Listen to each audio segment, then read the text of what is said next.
378페이지 베드로전서 1장 15절부터 16절까지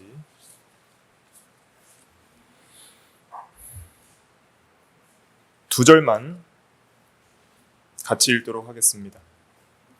시작. 오직 너희를 부르신 거룩한 이처럼 너희도 모든 행실에 거룩한 자가 되라. 기록되었으되 내가 거룩하니 너희도 거룩할지어다 하셨느니라. 아멘. 이 시간 구원론 16번째 시간으로서 오늘은 성화에 대해서 말씀을 증거하겠습니다. 성화라는 것은 거룩하게 하다, 거룩하게 하심이라고 할 수가 있겠습니다. 그래서 거룩성자에 될 화자를 썼죠. 사람을 거룩하게 만드는 하나님의 은혜의 사역입니다. 사역이라는 것은 이제 시간적으로 일정 시간 동안 쭉 지속되는 일을 가리키는 것이죠. 이 성화에는 하나님만 역사하는 것이 아니라 분명 인간의 그런 행위도 들어갑니다. 인간이 협력하는 부분이 있습니다. 그래서 하나님의 100%또 은혜로 이루어지는 면이 있지만은 또 인간이 힘써 순종하는 면이 있다는 것이죠. 인간의 책임과 의무와 노력이 반드시 성화에는 들어가 있습니다. 그래서 우리가 성화를 잘 이루지 못하면 하나님이 반드시 책망하시고 책임을 물으실 것입니다. 칭의는 안 물어요. 너희가 칭의받기 위해서 왜 노력하지 않았느냐 이런 말씀 안 하시죠. 오직 믿음으로 받는 거예요. 칭의라는 것은 그 의의 공로 자체가 오직 그리스도의 의를 우리가 값없이 받는 것이기 때문에 그 의를 이루기 위해서 우리가 해야 될 것은 1%도 없어요. 그러나 성화의 의를 이루기 위해서 우리의 실제적인 거룩한 의를 이루기 위해서는 우리가 반드시 힘써 순종하고 노력해야 되는 면이 있습니다. 그래서 칭의는 하나님의 단독 사역이에요. 칭의를 위해서 우리가 한 것이 아무것도 없습니다. 그냥 믿음은 은혜의 수단으로서 빈 손과 빈 그릇으로서 그 받아 가지는 그런 은혜의 수단이지 믿음도 공로가 아니고요. 하나님의 단독 사역입니다. 그러나 성화는 하나님과 인간의 어떤 협력적인 부분이 있다. 이걸 뒤에서 좀 잘 강조해서 다루도록 하고요. 그래서 칭의는 법적인 변화고요. 성화는 실제적인 변화입니다. 예수 믿음으로 칭의받는 것은 내가 변한 거예요? 아니면 법적인 지위만 변한 거예요? 법적인 지위만 변한 거예요. 내 상태가 실제적으로 변한 건 아니에요. 그러나 성화는 이제 내가 진짜 변하는 거예요. 나라는 인격이, 나라는 하나님의 형상이, 나라는 지식, 감정, 의지, 양심 모든 면이 내 존재 자체가 실제적으로 변하는 게 성화예요. 이 성화는 중생으로부터 시작해서 영화로 마치게 됩니다. 성화는 우리의 평생 죽을 때까지 이루어 나가야 될 우리의 의무고 구원을 이루어 나가는 하나의 과정이다. 이렇게 생각하시면 되겠습니다. 그 뒤에서 좀 잘 살펴볼 겁니다. 먼저 이렇게 서론적으로 보는 겁니다. 그 다음에 거룩함이라는 것을 좀 정의를 해야 되는데 거룩이란 무엇일까요? 거룩은 구별됨을 가리킵니다. 구별됨. 그래서 잘라서 나누다. 그래서 뭔가로 이 용도나 존재를 구별하는 걸 가리키거든요. 근데 이 거룩을 하나님께 사용할 때와 우리에게 사용할 때 좀 의미를 구분해서 이해하셔야 됩니다. 하나님께 대하여 사용될 때는 성경적으로 첫째는 모든 피조물과 구별된 존재적 초월성을 가리킵니다. 그래서 이사야 6장에 보면 천사들이 죄가 없음에도 불구하고 의로운 천사들이 하나님 앞에서 거룩하다, 거룩하다, 거룩하다 세 번을 외치잖아요. 세 번 거룩하다라는 것은 히브리적인 문법상에서 최상급을 가리키는 거예요. 최상의 거룩을 하나님께 돌리는 것인데 그것은 아무리 거룩한 의의 천사들도 감히 범접할 수 없이 한 날개로 눈을 가려야 될 정도로 엄위하시고 지극히 높으신 하나님의 존재적인 초월성을 거기서 찬양하는 거예요. 감히 의로운 천사도 함부로 쳐다볼 수 없을 만큼 높으신 하나님, 높으신 하나님, 존재적으로 너무 높으셔서 이 모든 피조와 세계와는 본질적으로 존재적으로 초월해 계신 그 높으신 하나님의 영광을 찬양할 때 거룩이라는 표현을 씁니다. 그리고 두 번째로는 당연히 그렇기 때문에 죄로부터도 하나님께서는 구별되시죠. 그러면 거룩함을 우리 인간에게 사용할 때는 어떤 의미로 사용되냐면 하나님의 것으로 구별된다는 거예요. 구약시대 때에 보면은 어떤 성물을 거룩하게 하기 위해서 기름을 바르거나 피를 뿌려서 하나님의 것으로 구별하죠. 특별히 또 인간들도 제사장을 세울 때 기름 부어서 하나님의 것으로 기름 부어서 구별하고, 왕을 세울 때도 선지자를 세울 때도 기름을 부어서 이제는 하나님의 종으로 구별하죠. 그래서 함부로 하나님의 종, 왕을 해할 수 없도록 그렇게 구별하죠. 그래서 우리 성도가 거룩하다 할 때는 그냥 단순하게 도덕적 의미로만 생각하시면 안 됩니다. 하나님의 것이라는 인식이 있어야 돼요. 하나님의 것으로 나는 구별된 존재다. 특별하게 하나님의 것으로 부르심을 받고 선택받고 구원받고 하나님의 것으로 이제는 세상으로부터 나와서 마귀의 것, 죄악의 것, 어떤 세상의 것이 아니라 하나님의 것으로서 이제는 구별된 것이다. 이러한 인식이 있어야 됩니다. 그 다음에 당연히 하나님의 것이니까 어떻게 살아야 돼요? 죄로부터 구별돼야 되는 거예요. 그러니까 하나님의 것으로 구별됐다는 것 때문에 이제 죄와는 당연히 구별돼야 돼요. 왜냐하면 하나님은 죄를 미워하시고 하나님이 죄와 구별된 분이시기 때문에, 우리는 하나님의 것이기 때문에 죄와 구별되는 것이죠. 그래서 베드로전서 1장 15절부터 보면은 오직 너희를 부르신 거룩한 이처럼 너희도 모든 행실에 거룩한 자가 되라. 하나님이 거룩하시기 때문에 우리는 거룩해야 된다는 것이죠. 우리는 하나님의 것이기 때문에. 기록되었을 때 내가 거룩하니 너희도 거룩할지어다 하셨느니라. 그래서 우리가 거룩함을 생각할 때 항상 그냥 하나님을 떼어놓고 도덕적인 정결로만 생각해서는 안 됩니다. 그것은 성경적 거룩의 의미가 아닙니다. 항상 거룩함은 하나님 중심적인 지향이 있어요.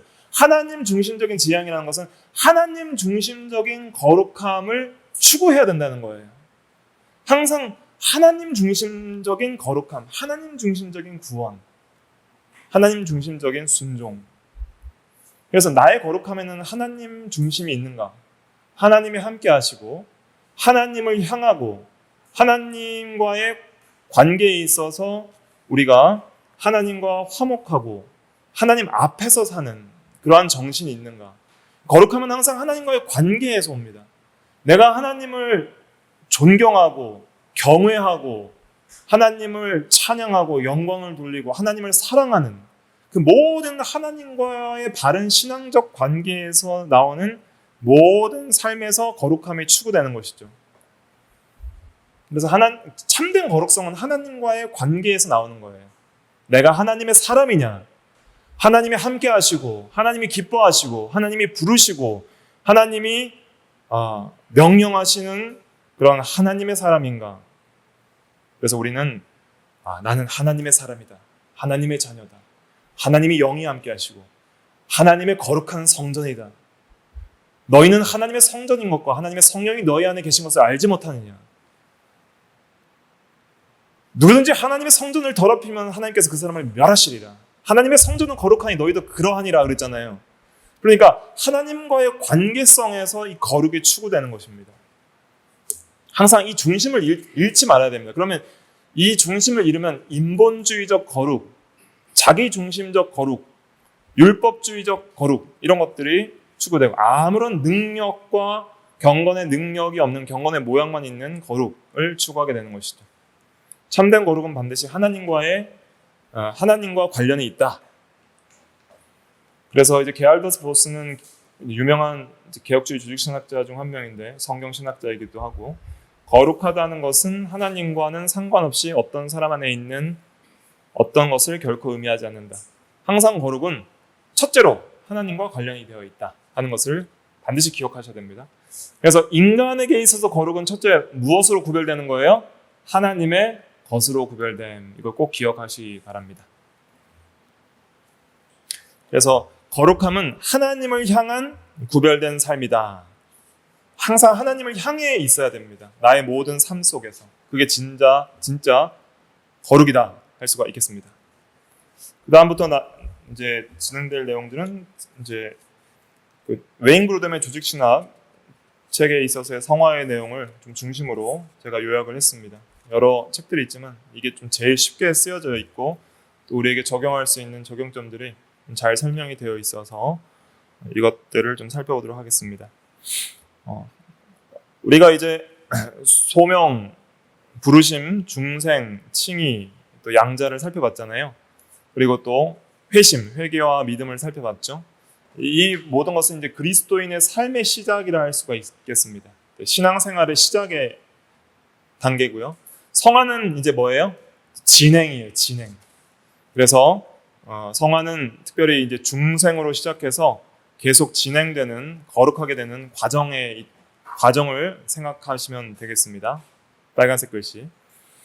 그래서 특별히 성화라는 것은 이제 우리로 하여금 점점 더 죄로부터 멀어지고 실제의 삶 가운데 그리스도를 닮아가도록 하는 하나님과 인간의 점진적인 일이다. 협력적인 부분을 강조해서 이렇게 말하고 있습니다. 죄로부터 죽고, 죄에 대하여 죽고, 의에 대하여 사는 것이 성화라고 할 수가 있죠. 소요리 문답이 이 성화의 정의를 간단하게 정의를 하고 있는데 35문답 네모 박스 같이 한번 읽어볼게요. 질문과 답 시작. 거룩하게 하심이란 무엇입니까? 거룩하게 하심은 하나님께서 값없이 베푸시는 은혜의 사역인데 이로써 우리의 전인이 하나님의 형상을 따라 새로워지게 되고 점점 더 죄에 대하여는 죽고 의에 대하여는 살 수 있게 되는 것입니다. 네. 거룩하게 하심, 성화는 단순히 어떤 선행, 말과 행실에서 어떤 선행 정도로 생각하시면 안 되고 존재 자체가 변한다고 생각하셔야 됩니다. 존재의 변화예요. 그러니까 내가 하나님의 형상으로, 하나님의 것으로 새로워지는 거예요. 변화되는 거예요. 이것은 하나님이 값없이 베푸시는 은혜의 사역이고 하나님의 이런 은혜의 사역인데 우리가 분명히 하는 부분이 있습니다. 특별히 전인이라는 것은 이제 영육 전체를 가리키는 것이죠. 영혼과 육신, 영혼도 변하고 우리 말과 행실, 육신의 삶도 다 변해요. 존재 자체가 그렇게 변하는 거예요. 그래서 하나님의 형상을 따라 죄에 대하여는 죽고 의에 대하여 살 수 있게 되는 것이 거룩하게 하심의 그런 사역입니다. 이제 이걸 좀 자세히 살펴보기 전에 칭의와의 차이를 좀 살펴봐야 됩니다. 칭의. 다음 장 넘어가셔서 칭의와 성화를 잘 구분하셔야 되는데 카톨릭에서는 이걸 구분 안 합니다. 이제 종교 개혁 이후에 이걸 구분하게 되는데 카톨릭에서는 의화라고 해요. 의화. 칭의와 그 성화를 합쳐서 의화를 해서 내가 이제 예수님을 믿음으로 은혜를 이제 예수님을 믿음으로 은혜를 받는데 내가 받은 은혜를 가지고 또 내가 의롭게 살아야지 하나님 앞에 의롭다 하심을 받는다는 것이 의화예요. 그러니까 내가 의롭게 살아야지 은혜 받은 것을 사용하여서 내가 의롭게 살아야지 하나님 앞에 의롭다 하심을 받는 것이 카톨릭 교리고 우리는 이제 법적인 칭의와 또 상태적인 변화인 성화를 구분을 하는 것입니다. 이것이 성경적인 교리고 진리입니다. 칭의는 법적인 신분을 가리키고 성화는 내적인 상태의 변화를 가리키는 것이죠. 칭의는 단회적입니다. 한번 칭의 받으면 그것으로 끝이에요. 더 많이 칭의를 받을 그런 거 없습니다. 하지만 성화는 지속적으로 계속 변화되는 일이죠. 칭의는 전적으로 하나님의 일이지만 성화는 하나님의 일 100% 은혜의 일이지만 또 우리가 100% 순종해야 되는 그런 신비가 있습니다. 이게 신비예요. 하나님 50, 우리 50 이렇게 더해서 하는 게 아닙니다. 전적인 하나님의 은혜의 사역인 동시에 우리의 전적인 순종의 의무의 일입니다. 그래서 하나님의 주권과 인간의 책임이 동시에 있는 사역이 성화의 사역이고 칭의는 이 세상에서 완전합니다. 모든 사람들에게도 동일합니다. 그러나 성화는 이 세상에서 아무리 온전히 이루려 해도 완전히 이루지 못합니다. 끊임없이 게으르지 말고 안일주의에 빠지지 말고 달려가야 됩니다. 그리고 사람마다 정도의 차이가 있습니다. 그래서 우리의 그 목표는 성화를 잘 이루어 나가는 거예요. 이 세상에서 살아있는 동안 우리의 삶의 최종적인 목표는 하나님께 영광을 돌리는 삶인데 성화를 통해 가능합니다. 우리의 성화를 통해 하나님께 영광을 돌리는 거예요. 우리가 거룩해져야 하나님을 닮은 존재로 하나님의 영광을 반사할 수 있는 것이죠. 성화의 단계를 살펴보겠습니다. 성화는 언제 시작하는가? 중생 때에 분명하게 시작을 합니다. 바울은 디도서 3장 5절에 중생의 씻음과 성령의 새롭게 하심이라고 말한 대로 중생 때에 분명한 도덕적 변화가 발생한다는 것을 말하고 있습니다. 일단 한번 거듭나면 이제 죄를 습관적으로 지을 수가 없습니다. 왜냐하면 이제는 내가 새 사람을 입었기 때문에 하나님과 진리를 사랑하고 하나님께 순종하고자 하는 새로운 마음이 생겼기 때문에 계속 죄를 짓고 살 수가 없어요. 죄를 지으면 반드시 회개하기 전까지 심령의 평강을 얻을 수가 없는 것이 참된 구원받은 성도입니다. 이는 우리 안에 있는 새로운 생명의 능력이 우리의 삶을 죄에 내어주는 것을 막아주기 때문이죠. 하나님의 성령께서 늘 우리를 진리 가운데로 인도하시고 우리의 선한 양심이 우리의 죄를 책망하고 진리를 사랑하고 진리대로 순종하도록 계속 인도를 합니다. 그러니까 성도는 죄 짓고는 절대 행복할 수 없는 사람들입니다. 불신자는 죄 짓고도 행복할 수 있어요. 죄를 사랑하기 때문에 내가 사랑하는 것을 했으니까 행복한 것이죠. 그러니까 성도는 죄를 사랑해요, 의를 사랑해요? 의를 사랑해요. 이제는 완전히 달라요. 성도는 의를 사랑하는 존재가 됐기 때문에 이제는 죄는 이겨야만 행복한 존재가 되는 것입니다. 중생은 성화의 첫 번째 단계입니다. 도덕적으로 완전히 변화됐어요. 그래서 이 고린도전서 6장 11절 한번 읽어볼까요? 시작. 너희 중에 이와 같은 자들이 있더니 주 예수 그리스도의 이름과 우리 하나님의 성령 안에서 씻음과 거룩함과 의롭다 하심을 받았느니라. 그래서 거룩함을 받았다라고 하는 것은 결정적으로 성화가 이제 시작된 중생을 가리킵니다. 그래서 우리가 존재적으로 이미 거룩해졌고 중생을 통해서 더 거룩해져 나가는 것이 성화의 단계입니다. 새 사람을 입었고 이제 옛 사람을 점점 벗으면서 새 사람을 더욱 입어 나가는 것이 성화의 단계라고 할 수가 있겠습니다. 중생으로부터 시작을 해서 이제 성화는 계속 삶을 통해서 이제 더 거룩하게 자라나가야 됩니다. 빌립보서 3장 12절부터 14절 같이 읽어볼게요. 시작. 내가 이미 얻었다 함도 아니요 온전히 이루었다 함도 아니라 오직 내가 그리스도 예수께 잡힌 바 된 그것을 잡으려고 달려가노라. 형제들아 나는 아직 내가 잡은 줄로 여기지 아니하고 오직 한 일 즉 뒤에 있는 것은 잊어버리고 앞에 있는 것을 잡으려고 표대를 향하여 그리스도 예수 안에서 하나님이 위에서 부르신 부름의 상을 위하여 달려가노라. 네, 여기서 이미 얻었다 함도 아니요 구원 완성 완전 성화 이루었다 함도 아니라는 것입니다. 온전히 이뤘다 함도 아니라 나는 예수 그리스도께 잡힌 바 된 그것을 잡으려고 달려가느라. 예수님께서 나를 잡고 이제 거룩한 삶으로 인도하시는데 하나님의 은혜 100% 인도하시는데 나도 그것을 잡으려고 인간의 협력하는 것, 순종하는 것 100% 해서 다 달려가느라. 뒤에 있는 것은 잊어버리고 과거에 지었던 죄도 잊어버리고 과거에 잘했던 그런 행실과 순종도 잊어버리고 교만하지 않고 절망하지 않고 이 말입니다. 항상 앞에 있는 표대, 앞에 있는 그리스도, 표대는 그리스도입니다. 그리스도를 향하여서 계속 달려간다는 거예요. 항상 예수님이 우리의 성화의 그 목표입니다. 예수 그리스도는 우리 성화의 목표예요. 예수님만이 온전한 분이시기 때문에 그 예수님의 완전하심과 같이 완전해지기 위해서 계속 달려가는 경주자의 삶, 나그네의 삶이 현재 우리의 성도의 삶이지 뒤에 좀 잘했다고 그냥 안주하고 주저앉아버리면 안 된다는 것이죠. 계속 자라나가야 됩니다. 이미 얻었다 함도 아니요 온전히 이루었다 함도 아니라 교만하지 말라는 것이죠. 항상 뒤에 있는 것은 잊어버리고 앞에 있는 것을 잡으려고 달려가노라. 달려가는 삶을 살아가는 것이 우리 그리스도인의 거룩한 삶이라 할 수가 있겠습니다. 우리 성화가 끝날 때가 있습니다.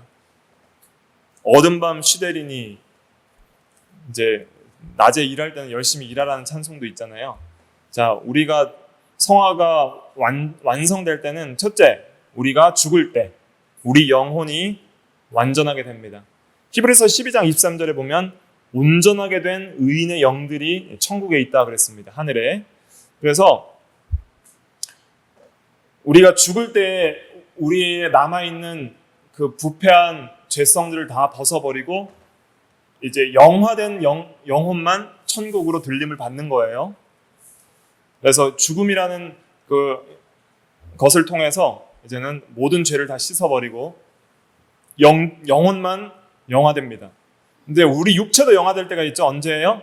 예수님 재림하실 때에 우리 육체도 완전히 영화됩니다. 그래서 우리의 구원은 영육 전체의 구원이에요. 영육 전체의 구원이 완성되면 구원 완성입니다. 먼저 영혼의 구원 완성은 육신의 죽음을 통해서, 또 육체의 구원 완성은 부활 때에 이루어지는 것입니다. 재림하셨을 때에 부활 때에 이루어집니다. 그래서 빌립보서 3장 21절에도 우리의 낮은 몸을 자기 영광의 몸의 형체와 같이 변하게 하시리라. 하늘에 속한 이의 형상을 입으리라 그랬습니다. 이 성화는 이 땅에서 완성할 수 있어요, 없어요? 없습니다. 열왕기상 8장 46절에 범죄하지 아니하는 사람이 없다 그랬고, 전도서 7장 20절 읽어볼게요. 시작. 선을 행하고 전혀 죄를 범하지 아니하는 의인은 세상에 없기 때문이로다. 네. 그 다음에 우리가 다 실수가 많으니 그랬고요. 또 요한일서 1장 8절 요한사도 같이 읽어보겠습니다. 시작. 만일 우리가 죄가 없다고 말하면 스스로 속이고 또 진리가 우리 속에 있지 아니할 것이요. 죄가 없다고 하면 스스로 속이는 것이라 그랬습니다. 완전 성화를 이루어서 이제 나는 더 이상 죄를 범하지 않습니다. 이런 사람이 있어요, 없어요? 그렇게 말하는 사람이 있어요. 완전 성화를 주장하는 교파에서는 이제 이런 주장을 해요. 특별히 이제 웨슬리 계열의 어떤 감리교에서는 완전 성화 교리가 있거든요. 그래서 그 완전 성화를 믿는 사람은 이제 자기가 바울보다 거룩하다고 생각을 한대요. 바울은 오오라 나는 공고한 사람이로다. 이 사망의 몸에서 누가 나를 건져내랴. 그렇게 한탄했는데 당신은 바울보다 거룩합니까? 네. 그런데요. 그러니까 완전 성화를 믿으면 이렇게 우리가 스스로 속을 수 있습니다. 근데 우리가 죄가 없다고 한다면 그 잘못된 거라고 그 요한일서 1장 8절 말하고 있잖아요. 성경에 분명히 전혀 죄를 범하지 않는 의인은 세상에 없다 그랬는데 이런 완전 성화를 주장하는 이것은 이제 교리적으로 맞지 않다. 이렇게 생각할 수가 있겠습니다. 그래서 대요리 문답에서도 그걸 좀 정리를 하고 있거든요. 대요리 문답 78문답에 신자들이 성화를 완전히 성취할 수 없는 것은 왜 그런가? 이제 그 답을 한번 같이 읽어볼게요. 시작. 신자들은 그들의 모든 부분에 숨어있는 죄의 잔재 때문에 그리고 영을 끊임없이 거스리는 육의 정욕 때문에 성화를 완전히 달성할 수 없다. 이런 이유 때문에 성도들은 유혹에 잘 넘어가고 많은 죄에 빠지기도 하며 영적인 봉사를 못하도록 방해를 받는다.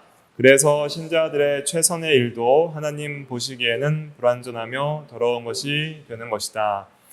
죄의 잔재를 여전히 남겨두셔서 완전히 성화를 못하게 하나님께서 하셨는데, 우리가 여전히 아무리 거룩한 최선의 거룩한 상태에 있다 하더라도 여전히 우리의 죄가 남아있어요, 안 남아있어요? 남아있기 때문에 하나님 보시기에는 완전한 이런 순종이 될 수 없는 것이죠. 왜 그렇게 하셨을까요? 죽을 때까지 하나님을 의지하는 신앙으로 살도록 그렇게 하시는 거예요. 여러분들이 오늘 완전 성화를 이뤘다고 한번 가정을 해봅시다. 그럼 내일부터 신앙생활 열심히 하실 것 같아요, 안 할 것 같아요? 안 할 것 같죠. 이제 뭐 교회도 그냥 이제 완전히 성화됐으니까, 완전히 성화된 사람은 이제 어디만 가면 돼요? 천국만 가면 되죠. 뭐 교회 나와서 또 회개하고 말씀 듣고 뭐 신앙생활 할 필요 있어요? 완전해졌는데요. 천국 가면 되죠. 근데 이제 우리가 천국 가기 전까지 죽을 때까지 교만하지 않고 하나님 의지하면서 계속적으로 그 하나님을 의지하는 신앙을 기르려고 하나님께서 죄를 남겨놓으신 거예요. 그렇게 해서 계속 회개하고 믿고 회개하고 믿고 회개하고 믿고 해서 계속 하나님을 의지하는 신앙에 있어서 자라나게 하시려고 은혜로 이렇게 하시는 것입니다. 그래서 완전 성화를 이룰 수 없다는 것 때문에 우리가 거룩한 거 어차피 해도 안 돼 하고 낙심하거나 소홀하게 하면 돼요, 안 돼요? 안 돼요. 이 진리 때문에 어차피 안 되는 거 뭐 하려고 해 하면서 소홀해하거나, 어차피 나는 이제는 절대 못 이겨 하면서 낙심해서 이제는 그냥 짓고 살자 이렇게 하시는 분들도 있을 수 있어요. 그러나 이 진리는 그것을 그렇게 하라고 주신 진리가 아니에요. 이 세상에서 완전해지지 못하는 건 사실이지만 그럼에도 불구하고 계속적으로 우리가 오히려 교만하거나 또 안일주의에 빠지지 않고 또 게으름에 빠지지 않고 계속적으로 사도 바울처럼 달려가느라 뒤에 있는 것은 잊어버리고 앞에 있는 표들을 향하여서 달려가는 생활을 멈추지 않게 하시려고 이렇게 이러한 진리들을 주시고 또 우리가 계속적으로 성화를 추구할 수 있도록 하나님께서 은혜를 주신 것입니다. 그래서 멈춰서는 안 된다. 이게 중요한 것이죠. 신앙인들은 성숙해짐에 따라서 이 죄를 깨닫는 정도에 있어서 깊어지거든요. 그래서 신앙이 참 자라날수록 그들의 삶에 남아있는 죄들은 다른 사람이 겉으로 인지할 수 있는 말과 행동의 죄가 아닙니다. 신앙이 좋아질수록 다른 사람 눈에는 잘 안 보여요. 그 사람의 죄가. 사도 바울이 오라 나는 공부하는 사람이로다 하면서 이렇게 자기의 죄를 한탄할 때 사도 바울이 겉으로 보기에 죄짓고 살았을까 안 살았을까요? 안 살았어요. 거룩하게 살았어요. 그래서 사도 바울은 심지어 내가 주님을 본받는 것처럼 너희도 나를 본받으라 하면서 나를 본받으라까지 말할 정도로 그렇게 참 말과 행동에 있어서 믿는 자의 본이 된 사람입니다. 그런데 오히려 신앙인들은 성숙함에 따라 더 자기를 죄인 중에 괴수로 여기는 이유는 무엇이냐면 내적인 마음의 동기와 자세들의 죄들을 깨닫기 때문이에요. 그래서 신앙이 성숙할수록 교만함과 이기심, 남을 더 사랑하지 못한 것, 자기를 더 사랑하는 것, 정욕이 남아있는 건 혼자 느끼잖아요. 또 믿음과 용기가 부족한 거, 난 왜 이렇게 믿음이 더 없을까? 더 용기를 갖고 주의 말씀을 순종하지 못할까? 또 마음을 다해서 주님을 사랑하고 이웃을 사랑하는 그 열심의 부족, 순종함에 부족한 것을 항상 크게 여기고 그것을 한탄하는 것이죠. 자, 사무엘은 그 사무엘상 12장 23절에 보면 내가 너희를 위하여 뭐 쉬는 죄를 범하지 않는다 그랬어요? 기도하기 쉬는 죄를 범하지 않는다 그랬잖아요. 그러니까 기도 쉬는 거를 막 죄로 여길 정도로. 기도 쉬는 거를 보통 사람들 죄로 여기지 않지만 정말 다른 사람을 위해서 기도하는 것도 잘 못할 때가 많지만 사무엘은 내가 너희를 위하여 기도하는 것을 쉬는 죄를 범하지 않겠다. 하나님 앞에. 그 정도로 다른 사람을 위해서 기도하는 것을 못한 것을 죄로 여기는 그런 정도의 그런 죄에 대한 인식들이 있었다는 것이죠. 그래서 그리고 이런 것이 진짜 죄라는 깨달음이 있는 거예요. 성화가 많이 될수록 보이지 않지만은 다른 사람들은 사소하게 생각했던 것을 진짜 더 큰 죄로 그 죄의 본질로 여기면서 그것들을 우리가 얼마나 부족하게 여기고 또 그것들로부터 우리가 아직 자유하지 못한 것에 대해서 한탄하면서 항상 겸손하게 하나님의 은혜를 의지하는 삶, 그런 것들이 이제 신앙의 성숙에 따라서 더 커진다라고 할 수가 있겠습니다. 그래서 신앙이 성숙할수록 내가 완전 성화가 될 수 있다고 생각할까요? 안 된다고 생각할까요? 안 된다고 생각하는 거예요. 더 거룩할수록 죄를 깨닫는 깊이가 커지기 때문에 완전 성화의 교만에 빠질 수가 없는 것이죠. 하지만 더 거룩함을 추구하면서 살아갈 수 있는 그런 삶을 이룰 수 있는 것입니다. 아무튼 우리 그리스도인들은 말과 행실과 사랑과 믿음과 정절에 대하여 믿는 자의 본이 되어야 됩니다. 그러나 우리가 생각, 동기, 마음의 의도에 있어서 우리가 죄로부터 자유로울 수 없죠. 교만하지 말고 항상 겸손히 영화의 때를 소망하면서 계속 거룩함에 있어서 자라가야 됩니다. 좀 예를 들어보면 이사야 선지자 같은 거룩한 선지자도 이사야 6장에 보면은 하나님을 배웠을 때에 한번 읽어볼까요? 6장 5절 시작. 그때 내가 말하되 화루다 나여 망하게 되었도다. 나는 입술이 부정한 사람이요 나는 입술이 부정한 백성 중에 거주하면서 만군의 여호와이신 왕을 배웠음이로다. 네, 하였더라. 이사야 선지자가 입술이 부정하면 얼마나 부정하겠어요. 입술이 부정하다는 것은 말로 실수를 많이 저질렀다는 거예요. 말 실수가 많았다 이것입니다. 설교할 때 말 실수하고 남이랑 대화할 때 실수하고 말에 있어서 실수가 없으면 온전한 자라 그랬잖아요. 네, 참 내가 설교자고 선지자지만 이 입술이 너무나도 부정하구나. 그걸 깨달은 거예요. 부정하면 얼마나 부정했겠습니까만. 그러나 하나님을 배울 때 정말 망하게 될 정도로 이렇게 부정한 자인 것을 깨닫게 된 것이죠. 거룩한 선지자도 이렇게 자기의 죄를 깨달았고 또 그의 의로움을 칭찬받은 욥도 전능하신 하나님 앞에 섰을 때 회개의 기도를 하였습니다. 그래서 성화가 된 사람일수록 더욱더 하나님의 거룩하심을 담지 못한 것을 안타까워하는 것을 우리가 깨달아야 됩니다. 그리고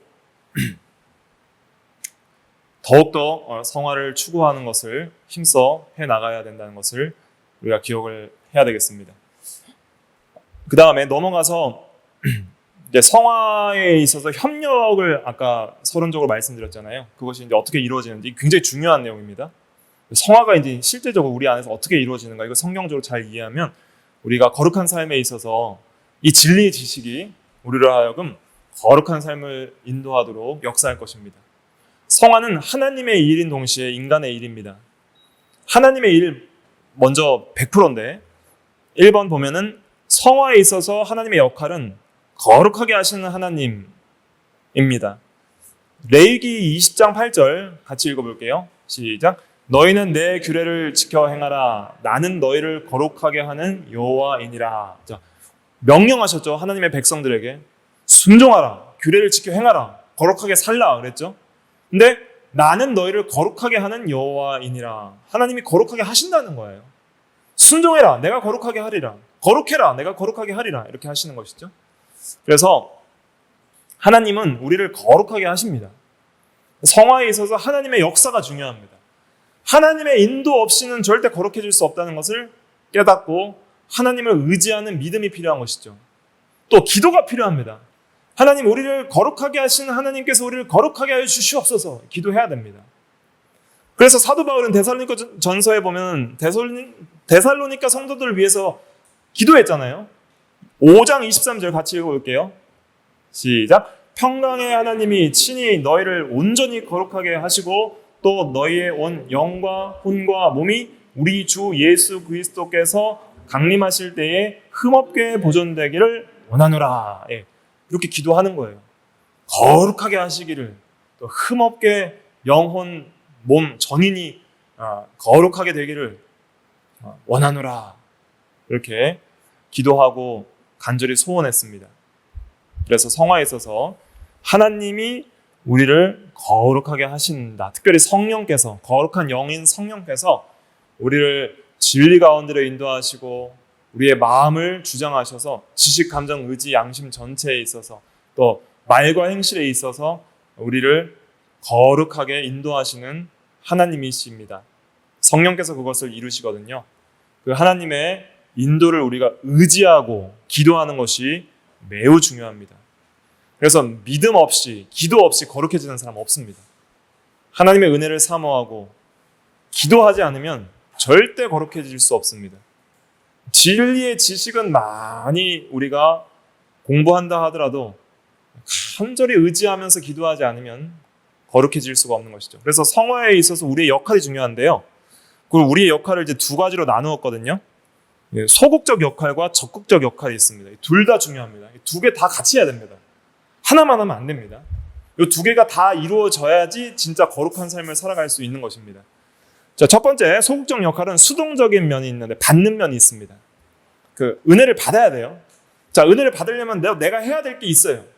왜냐하면 은혜의 수단에 적극적으로 참여하고 은혜의 수단을 이용해야 돼요. 말씀과 기도에 적극적으로 그것을 말씀과 기도를 사용하고 은혜를 받도록 해야 됩니다. 말씀을 붙들고 기도함으로 주시는 은혜를 의지해야 되는 것이죠.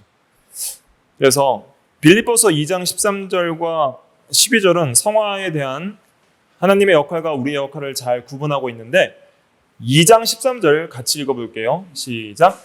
너희 안에서 행하시는 이는 하나님이시니 자기의 기쁘신 뜻을 위하여 너희에게 소원을 두고 행하게 하시나니.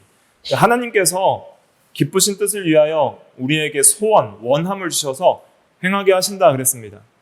그래서 하나님께서 우리에게 은혜를 베풀어 달라고 간절히 기도해야 됩니다. 하나님이 거룩하게 하신다고 했으니까 그 말씀 붙들고 기도하는 거예요. 하나님, 거룩하게 하시는 하나님, 우리를 거룩하게 하여 주시고 거룩한 마음을 주시고 진리를 사랑하게 하시고 하나님을 사랑하게 하시고 죄에 대하여 죽고 의에 대하여 살게 하여 주시옵소서. 계속 그렇게 기도해야 됩니다. 말씀을 붙들고 거룩함을 위하여서 기도해야 됩니다. 기도하지 않고는 절대 변하지 않습니다. 하나님을 의지하지 않고는 절대 변하지 않습니다. 그래서 은혜를 의지하는 면이 반드시 우리에게 있어야 됩니다. 그게 우리의 역할이에요. 그렇게 하나님의 은혜 주심을 따라서 우리가 은혜를 받는 면이 있어야 되잖아요. 하나님의 은혜를 의지해야 됩니다. 중생은 하나님이 단독적으로 이루시죠. 성화에 있어서는 이제 우리가 새 사람을 입었기 때문에 우리가 의지적으로 하나님을 붙들 수 있어요, 없어요? 붙들 수 있어요. 하나님을 사랑하는 마음, 의지하는 마음이 생겼기 때문에 이제 그 마음을 가지고 붙들어야 돼요. 우리가 하나님을 의지하고 기도하고 붙들고 하는 것이 있어야 됩니다. 그 다음에 이제 소극적 역할만 강조하는 사람들이 있거든요. 어차피 하나님의 은혜를 주셔야 된다. 하나님의 은혜만 의지하십시오. 은혜로 다 됩니다. 이렇게만 하면 안 됩니다. 우리가 해야 되는 게 있어요. 적극적으로 이제는 우리가 결단하고 그 다음에 순종해야 됩니다. 순종하기를 힘써야 되는 게 있어요. 우리가 힘써 노력해야 됩니다. 항상 복종하여 두렵고 떨림으로 구원을 이루라 그랬죠. 빌립보서 2장 12절 같이 읽어볼게요. 시작. 그러므로 나의 사랑하는 자들아 너희가 나 있을 때뿐 아니라 더욱 지금 나 없을 때에도 항상 복종하여 두렵고 떨림으로 너희 구원을 이루라. 항상 복종하라 그랬습니다. 명령이에요. 내가 복종하는 겁니다. 내가 선택하는 거예요. 내가 순종하는 겁니다. 두렵고 떨림으로 구원을 이루라 그랬습니다. 자, 어떤 죄악의 유혹이 들어왔어요. 또 순종해야 될 상황들이 들어왔어요. 어차피 하나님의 은혜 안 주시면 못합니다. 그러고 있으면 돼요, 안 돼요? 안 돼요. 하나님의 은혜를 간구하면서 내가 또 순종하기를 힘써야 되는 거예요. 내가 선택하고 의를 이루려고 힘써야 돼요. 기도하는 것도 힘을 쓰고 말씀을 읽고 순종하는 것도 힘을 쓰고 어떤 시험할 때 어차피 하나님이 하게 하시면 하고 말게 하시면 마는 겁니다. 그렇게 소극적으로 나가서는 안 되고 소극적이라는 것은 하나님의 의지를 하는 열심이지 내가 방종하겠다는 뜻이 아니거든요. 하나님의 은혜를 의지하면서 내가 복종해야 됩니다. 두렵고 떨림으로 내가 구원을 이루어 나가도록 해야 됩니다. 내가 만약에 순종하지 못하면 그 책임은 누구에게 있어요? 나에게 있는 거예요. 이미 하나님께서 중생시켜 주시고 칭의 받게 하시고 믿음과 회개의 역사를 주셨잖아요. 우리에겐 새 사람이 있고 새 마음이 있잖아요. 성도에게는 이제 선택할 수 있는 의지가 생겼어요. 새 사람의 마음이 있어요. 내가 선택하고 결정할 수 있는 그런 마음이 있단 말이에요. 그 마음을 다해서 성령을 의지하여서 내가 순종하고 선택하고 구원을 이루어 나가야 됩니다. 두렵고 떨림으로 그렇게 해 나가야 됩니다. 그래서 이 수동적인 면과 또 능동적인 면, 받는 면과 행하는 면 두 가지를 균형을 잘 이루어야 되는데 거기에 대해서 히브리서 12장 1절과 2절이 또 잘 설명을 하고 있거든요. 같이 한번 읽어볼까요? 시작. 이러므로 우리에게 구름같이 둘러싼 허다한 증인들이 있으니 모든 무거운 것과 얽매이기 쉬운 죄를 벗어버리고 인내로써 우리 앞에 당한 경주를 하며 믿음의 주요 또 온전하게 하시는 이인 예수를 바라보자. 우리 앞에 죄를 벗어버리고, 그죠? 그 다음에 잘 참으면서 우리 앞에 당한 경주를 하면서 힘써 성화를 이루란 뜻입니다. 앞에 신앙의 선진들이 많이 있으니까 그 선진들을 성경을 통해 잘 배우면서 본을 받고 성화를 힘써 이루라. 이건 능동적인 면이죠. 적극적인 역할. 그런데 또 수동적으로 우리가 은혜를 또 사모하고 받는 역할이 있죠. 믿음의 주요, 온전하게 하시는 이인 예수를 바라보자. 항상 주님을 바라보면서 주님의 은혜를 사모하면서 주님의 칭의를 의지하여 하나님 보좌 앞에 담대히 나아가면서 내가 힘써 해 나가야 되는 거예요. 반드시 내가 해야 될 것이 있습니다. 그래서 우리 개혁주의 교리에는 이 하나님 절대주권 교리가 있으니까 어차피 하나님이 하게 하면 하고 말면 마는 겁니다 라는 그런 신앙으로 나가서는 안 됩니다. 하나님이 성화를 이루어 나가신다는 그 믿음이 우리의 책임을 약화시키는 게 아니라 더 강화시키는 거예요. 하나님이 우리의 성화를 책임지시고 이루어 나가신다는 것은 우리로 하여금 더욱더 하나님을 의지하게 만드는 믿음으로 나가야 되는 것이지 그것이 우리의 책임을 회피하는 방향으로 나아가서는 안 되는 것입니다. 하나님을 더 의지하고 붙드는 믿음으로 나아가는 것이 절대 주권 신앙이에요. 그러면서 그 의지하는 믿음 가운데 내게 능력 주신 자에서 내가 모든 것을 할 수 있느니라 하면서 이렇게 내가 순종해 나가고 선택해 나가고 결단해 나가야 됩니다. 그래서 성화는 하나님이 거룩하게 하시는 은혜를 따라 내가 하는 거예요. 그래서 이제 어떤 목사님이 이렇게 또 설명을 했는데, 거룩하게 하고자 하는 자를 하나님이 거룩하게 하신다. 또 경건하게 살고자 하는 자를 하나님이 경건하게 하신다. 이렇게 성화를 설명을 했는데요. 내가 정말 경건하게 살기를 원하고 은혜를 의지해서 내가 순종해 나갈 때, 그때에 하나님께서 순종할 수 있도록 인도하시는 거예요. 그럼 예를 들어 볼까요? 모세가 이제 출애굽했을 때 출애굽 백성들이 홍해를 가릴 때 홍해는 어떻게 하고 건넜어요? 갈라놓고 건넜죠. 지팡이로 가리키니까 홍해가 하나님의 단독 사역으로 갈라져서 건너간 거예요. 이건 중생과 칭의의 하나님의 단독 사역을 의미한다면 요단강 어떻게 건넜어요? 발로 밟으니까 갈라지는 거예요. 밟으니까. 내가 순종하니까 하나님이 갈라지게 하시는 거예요. 요단강 보고 이거 안 되겠는데요? 하나님이 다 하셔야 되겠는데 그러면 안 갈라져요. 발로 밟으니까 갈라지는 거예요. 그러니까 이제는 출애굽해서 이제 성화의 삶을 살고 이제 가나안 침투해서 이제는 죄에 대하여 죽는 생활은 정복 전쟁으로 원수를 죽이는 거고, 의에 대하여 사는 것은 땅을 차지하는 순종의 삶인데, 그런 성화의 역사에 있어서는 요단강을 발로 밟아야 되는 것이죠. 분명히 우리의 인간의 책임들이 있다는 것 우리가 기억을 해야 되겠습니다. 그래서 이 성화에 있어서 소극적인 역할과 적극적인 역할 둘 다 중요합니다. 한 면을 소홀하게 한다면은 안 됩니다. 만약에 우리가 적극적인 면을 소홀하게 한다면은 게으른 신앙인이 될 수 있고요. 만일 하나님께 모든 것을 맡기고 하나님을 의지하는 소극적인 면을 소홀히 하고 하나님을 의지하는 면이 소홀해지면 우리는 교만과 자기 확신에 빠지게 될 것입니다. 내가 다 할 수 있네, 이렇게 되는 것이죠.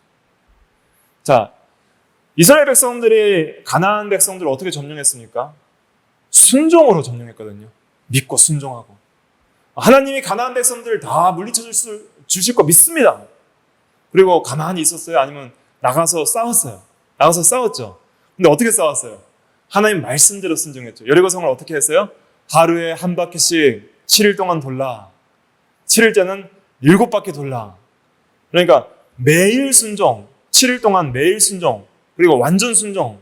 그렇게 도니까 하나님이 무너지게 하는 거예요. 뭐 돌로 던져서 무너뜨린 거 아니에요. 하나님이 다 하시는데 인간이 또 하나님 말씀대로 순종한 면이 있는 것이죠. 그렇게 될 때에 하나님께서 구원을 이루어 나가십니다. 그래서 찬송가에 보면 의지하고 순종하는 길은 예수 안에 즐겁고 복된 길이로다, 이런 찬송가 있잖아요. 여기 잘 설명해 놨어요. 여기 보니까 의지하고, 이건 뭐예요? 소극적인 역할. 이제 하나님을 의지하는 그런 역할. 순종은 이제 적극적인 역할. 이걸 이제 구분해서 이렇게 설명을 한다라고 생각을 할 수가 있겠습니다. 그 다음에 세 번째, 이제 성도 간의 협력도 중요합니다. 우리가 성도의 교제가 중요한데 서로 성화를 도와야 됩니다. 그래서 히브리서 10장 24절 같이 읽어볼게요. 시작. 서로 돌아보아 사랑과 선행을 격려하며. 죄에 대하여 낙심하고 좀 성화를 잘 이루어 나가지 못하는 성도 있으면은 정죄하고 막 수근수근거리면 안 되고, 위에서 기도해주고 사랑으로 권면하고 용기를 북돋아 줘야 되고 그렇게 선행으로 격려하고, 또 서로 어려운 점이 있으면 위에서 기도해주고, 그렇게 돌아보는 것이, 그것이 바른 그러한 성도의 자세라 할 수가 있겠습니다. 그리고 성화는 전 인간에 영향을 미칩니다.